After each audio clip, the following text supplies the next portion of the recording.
E aí depois, eles, 1260 anos, eles pegaram todas as narrativas, queimaram todas as bibliotecas que não era para ninguém ter nenhum livro, confiscaram tudo e só eles tentaram ler, tentaram aprender, e a população ficou na ignorância, como é o nome? Aqui é a ignorância estratégica. Isso, a ignorância estratégica. Quanto menos souber, o povo souber melhor para a estabilidade. E aí eles não ensinavam latim, ficava só entre eles, e aí saiu um dentre eles e escreveu e traduziu para o alemão. Aí acabou. É aquele que vai e traz a chama, tirou a chama de lá e eu vou dar para os caras que estavam sem iluminação. Aí eles, herege, bora, tu saiu, tu era da nossa fileira, tu era o cara dos estratégicos, tu era o cara do discurso estratégico, como é que agora tu vai virar para o outro lado? Tu vai traduzir para o inglês, para o alemão, como é que tu vai fazer isso se a gente não está dando isso? E aí começa a ir da vara. Não, é justamente porque ele tinha conhecimento fora para conseguir então fazer aquilo. Se não era dado, e ele tem é porque ele buscou em algum outro paradigma fora. Isso, o pensar diferente. Então, só que tinha uma inclinação divina aí. Também, exato. Tinha uma profecia que era tantos anos que essa besta ia, e ela ia pegar uma ferida. Ela tem uma ferida. Então, as fragilidades eram justamente abriu agora o quê? Aí, o poder da narrativa abriu para todo mundo. É que fala, o acesso à verdade é substituído por um entretenimento, Isso. Polarização ou superficialidade. Isso. É tudo aqui em cima ou bem nos polos para o cara não conseguir identificar. Ele não consegue, né? Não tem como. Eles manipulam a informação de um jeito que para onde você correr, você está encontrando desinformação. A gente menciona que a educação é moldada para formar trabalhadores. Não pensadores. Exatamente. Tá? Essa que é a questão. Mas isso aqui é só alguns detalhes, né? Porque, a primeira, controle de narrativa, né? Então, a questão da realidade, né? Que eles basicamente realidade, o que eles querem. Vai ser moldada a realidade, domínio da linguagem, mídia e símbolos, além da questão do discurso ou dos discursos institucionais. O simbolismo todo. A capacidade de definir o que é verdade, o que não é, Sim. O que é fato, o que não é, o que pode ser dado e o que não pode, o que é urgente e o que não é. E o que é moral ou não também. Isso, tudo que é moral, eles vão quebrar tudo ali e mudar. Onde tiver alguma estrutura de moral, a nova geração vai aprender isso aqui. Vai aprender isso aí. E a escola, o sistema educacional, todo é montado em cima disso. O poder está aqui em cima dando a questão aqui também, a alteração da base de construção da realidade, ou de a realidade alternativa. Isso. A tecnocracia do conhecimento, saber como poder sem diálogo. Quer dizer, é algo. Se eles estão elevando essa questão de que é virtude você aprender passivamente. Isso é verdade. Então o conhecimento ele é reservado a especialistas, algoritmos, elites acadêmicas ou tecnológicas. Né? O povo não é consultado. Não. É guiado. Isso. Toda essa questão, o rebanho, não tem como. Ovelha não se guia.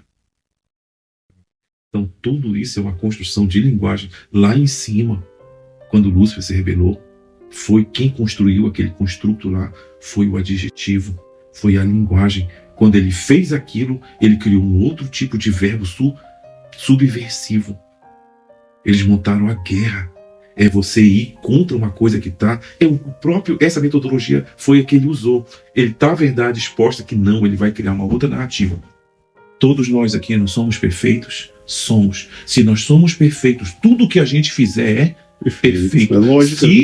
Se tudo que a gente fizer é perfeito, por que nós temos lei aqui dentro? Se a gente não pode errar. O que é isso? Ele está alterando a narrativa. Ele pegou a narrativa, não, porque lá a narrativa era fato.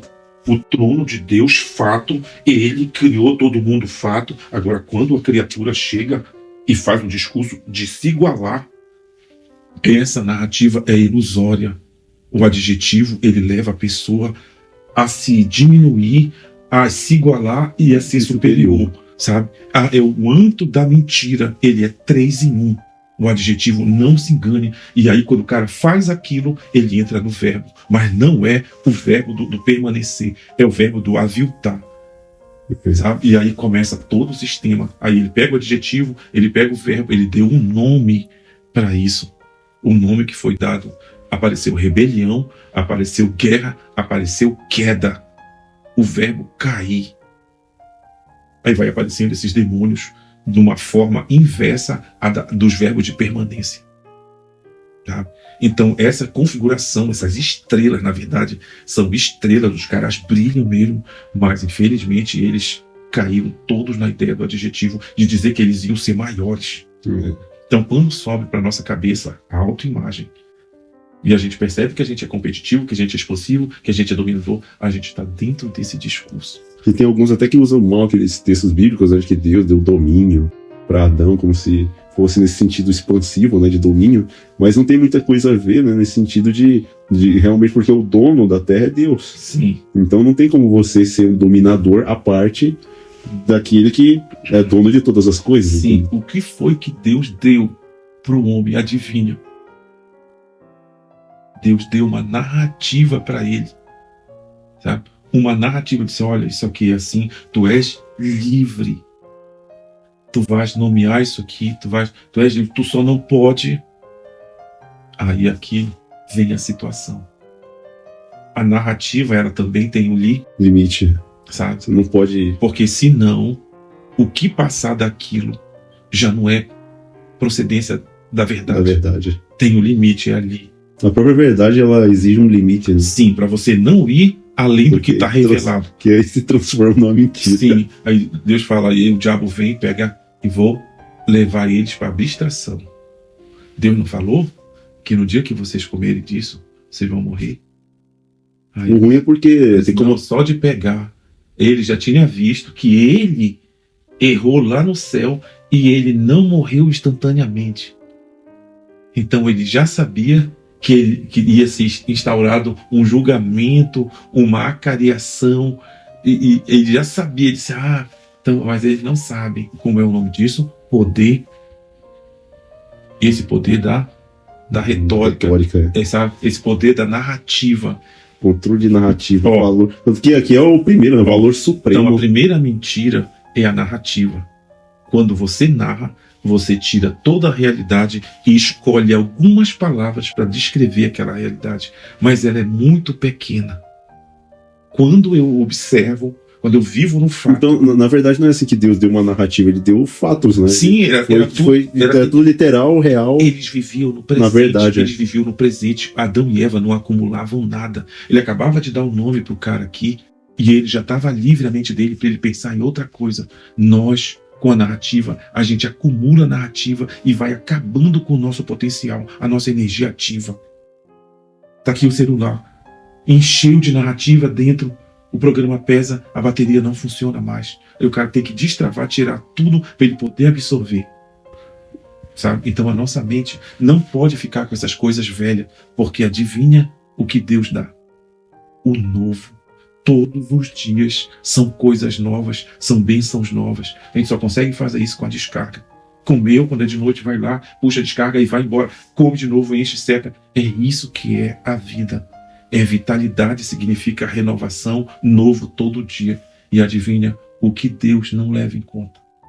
Ignorância. Narrativas velhas. Narrativas velhas. O cara fica tinha até aquela frase de Jesus, né, que não se pode colocar o vinho novo em odres velhos, né? Porque senão você estraga tanto o odre quanto o próprio vinho. Ele quis mostrar isso com coisas, com substantivos que eles conheciam. E você não pode também colocar remendo, assim, um remendo numa roupa nova, né? Da mesma forma. Isso, exato. Então, o que acontece? Esse é o modus operandi do sistema de narrativo falso. Por isso que ele é o chefe da mentira, é dado pai, porque tudo que ele fizer é mentira, desde a sutileza até as oitavas inferiores, tudo é o mesmo DNA de mentira. Onde ele abrir a boca, mesmo que ele pegue a palavra, está escrito. Quando ele pega, ele já tira os marcos. Ele já mentiu, já. Sabe?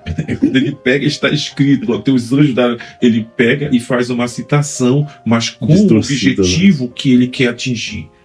Que era a tua obediência a mim. Ele tem um plano, o plano da perdição. Então, são duas coisas só que existem. O plano da redenção e o plano da perdição. Satanás, ele vai mentir, ele vai pegar o sistema. Eu te perguntei o que era sistema.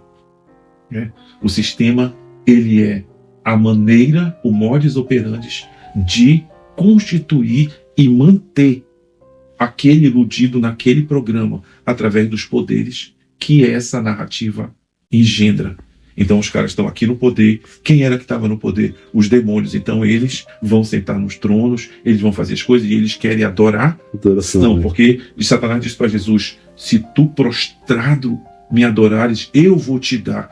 Agora eu te pergunto, como é que quebra uma narrativa falsa dessa? Como foi que Jesus quebrou essa narrativa? Não está escrito. Aí qual é a narrativa que está escrito? Somente a mesma que ele quebrou lá em cima. Ao Senhor teu Deus adorarás e só a ele servirás. Ele citou Aí, Deuteronômio. aqui está a situação lá em cima. Tu sabe o que é que ele queria? Ser adorado. Só para ele conseguir isso, ele teve que usar o adjetivo e depois criar uma outra narrativa. O Pai não é amor, porque ele colocou leis para nós. Nós somos perfeitos, tudo que a gente faz é perfeito. Só tem um problema. As criaturas, elas são limitadas. Sabe? Então é um erro. Foi um erro dele em não saber que lá no céu existia sangue. Que corria sangue na veia de um deles lá.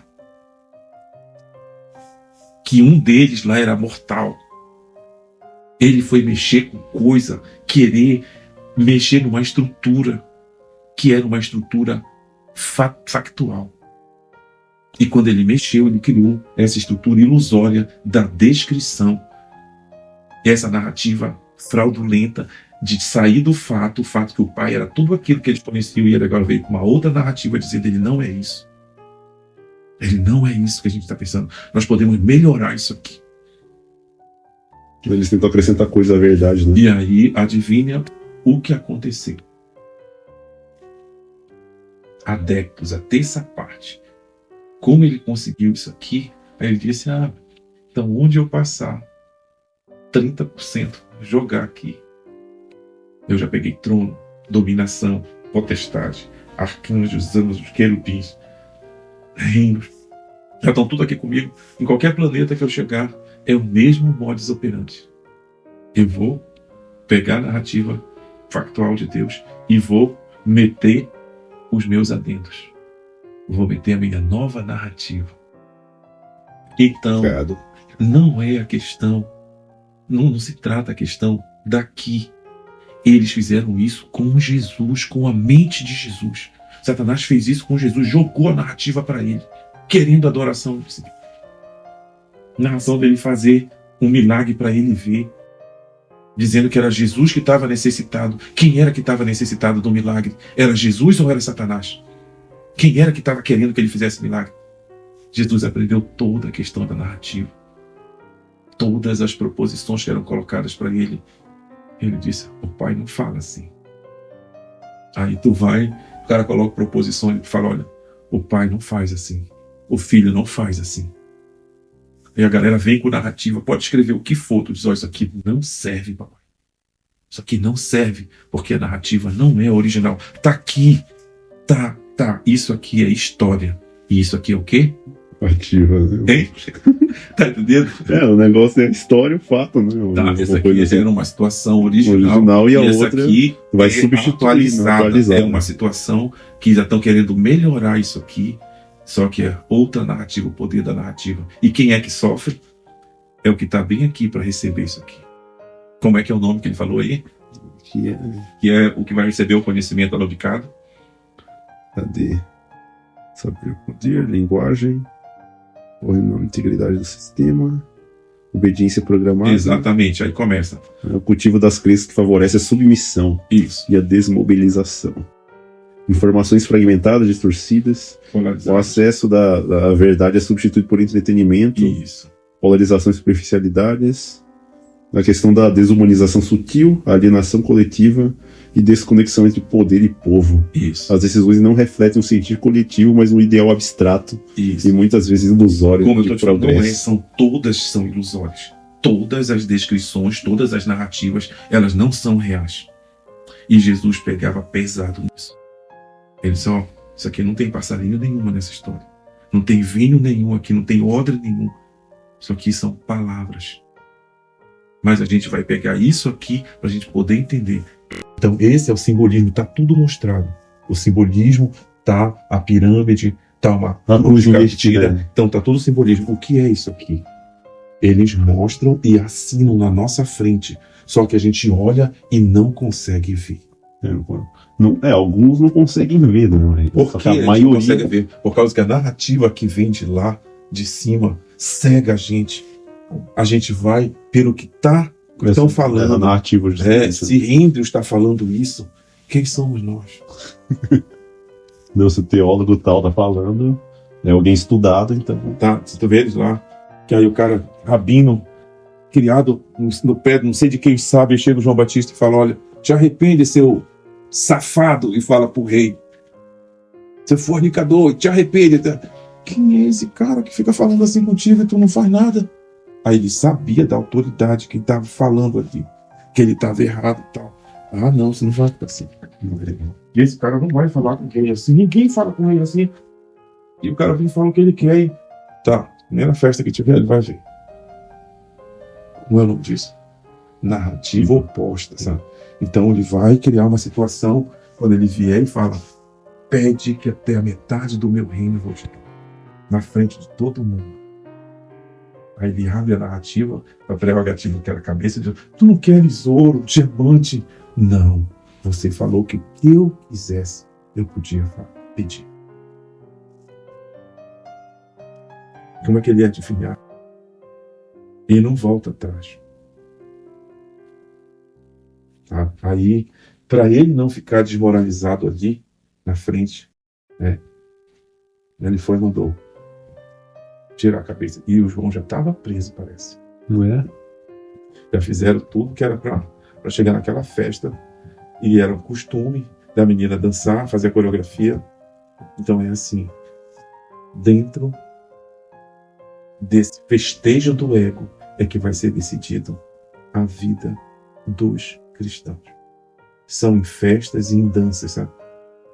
Fala agora a Conceição, que quer eliminar os adventistas. A mesma coisa foi feita lá no tempo de Ruth. Isso, de Esther. A mesma coisa, vamos dançar, então vou fazer um banquete. Ela já pegou a onda que era na festa. Ela tinha visto, tudo era feito em festa. Na hora da festa, aí fala: menina, o que é que você quer? Eu quero só a vida do meu povo e a minha vida. Que? Como assim? Esse aqui criou um decreto que mandava no tal dia todos os judeus morrerem. E ele criou uma forca para Mardoqueu. Ele estava lendo lá. E estava aqui. 2 caras lá foram matar o rei. E o Mardoqueu foi e avisou. Os 2 caras foram pegos. Não deram nada para o Mardoqueu. Não ganhou 1 a 1. E ele estava lá escutando. Vem cá, o que é que tu acha que a gente vai fazer para alguém que o rei deseja honrar? Aqui, pega a capa do rei, a coroa, o cetro e saia pela rua.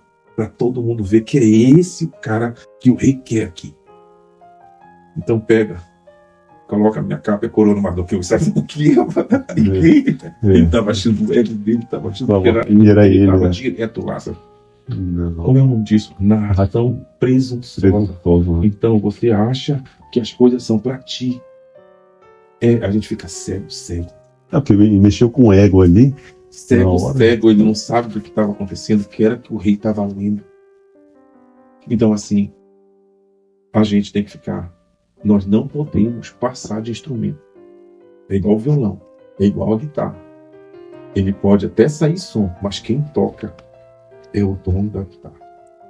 O instrumento jamais ele vai se dizer: olha, sou eu que estou fazendo isso aqui.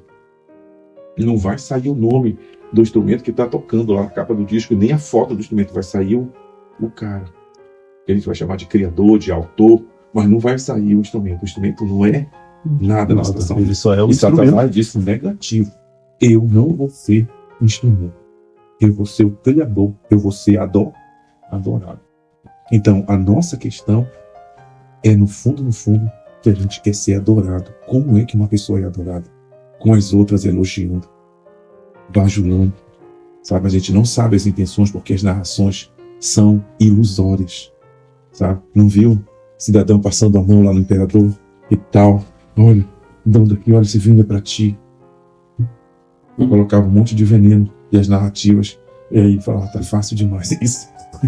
E qual é a narrativa que é dada na Bíblia? Que a gente tem que fazer um negócio, um ritual de manhã, de tarde e de noite. e o nome é vigiar, agora tem toda uma narrativa de proteção. E depois vem as armas. E aí os caras vão dizer, olha, isso aqui é uma guerra de narrativa. Tem as armas. E a arma é a palavra, ele vai falar. O capacete é o que a palavra vai te dar quando tu... E aí começa tudo